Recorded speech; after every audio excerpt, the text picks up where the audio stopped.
entre los muchos artefactos que nos ha proporcionado la tecnología.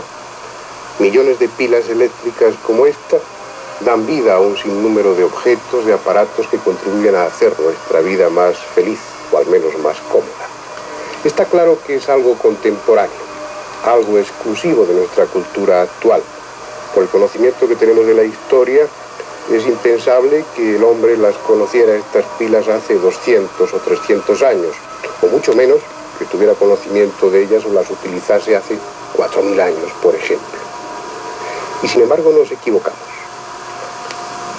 Si ustedes hojean cualquier libro como este, en el que se hace referencia a los tesoros arqueológicos que se guardan en el Museo Nacional de Irak, no van a encontrar referencia a unos pequeños objetos, a unas humildes vasijas que están, o han estado al menos, colocadas en una vitrina con el título de objetos de culto. Fueron encontradas hace ya bastante tiempo en unas excavaciones y llevadas al museo junto con otros objetos.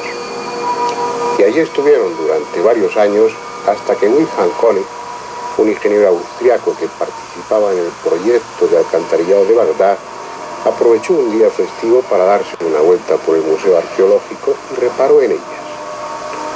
Lo que hasta ese momento se consideraban objetos de culto resultaron ser en realidad pilas eléctricas. No se trata de una apreciación a la ligera.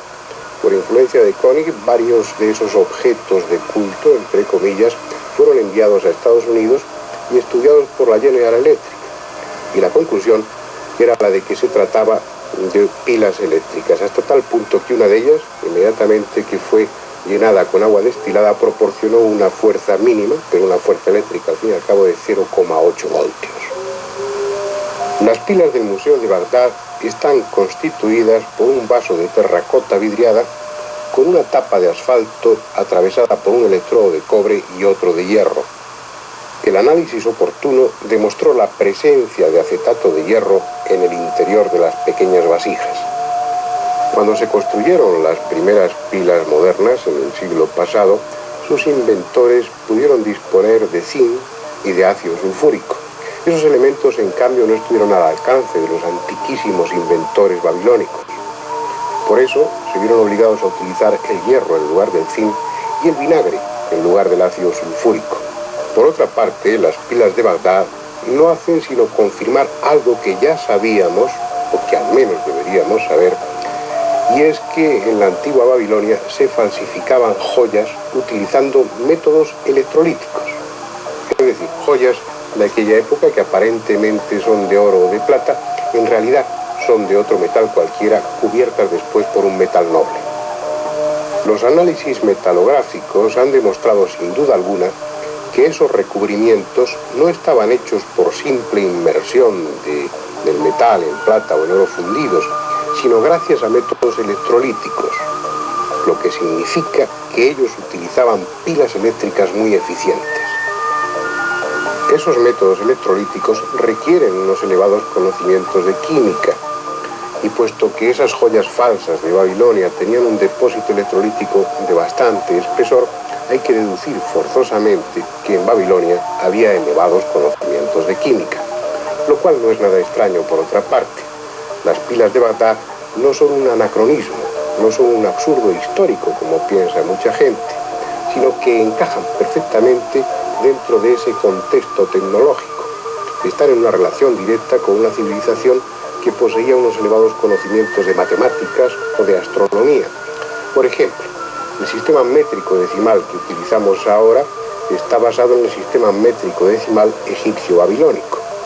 Un sistema métrico decimal que era más perfecto incluso que el que utilizamos en la actualidad. El metro, este metro que es la base de toda nuestra ciencia actual y que según aprendimos en la escuela corresponde a la 10.000.000ª parte del cuadrante del meridiano terrestre comprendido entre el polo norte, no es un metro exacto, no es una unidad de medida exacta, en el sentido de que no mide realmente un metro, sino 1 metro y 48 milímetros. Dicho de otra manera, nuestra unidad de medida, relacionada con el meridiano terrestre, debiera medir 48 milímetros más. Pues bien, la unidad de medida que se utilizaba en Babilonia mide precisamente 1,48 m. No, las pilas de Bagdad no son un absurdo. Lo que es absurdo es nuestro concepto del pasado, ese desprecio que el hombre actual siente hacia la ciencia y la tecnología de los hombres del pasado. Algunos, o tal vez muchos, de los descubrimientos de estos últimos siglos son en realidad redescubrimientos, inventos que ya existían en una época remota y que después se perdieron para volver a ser inventados después. La cuestión está en si ese conocimiento de los hombres de hace 3 o 4.000 años fue alcanzado por su propia cuenta o alguien se lo propuso.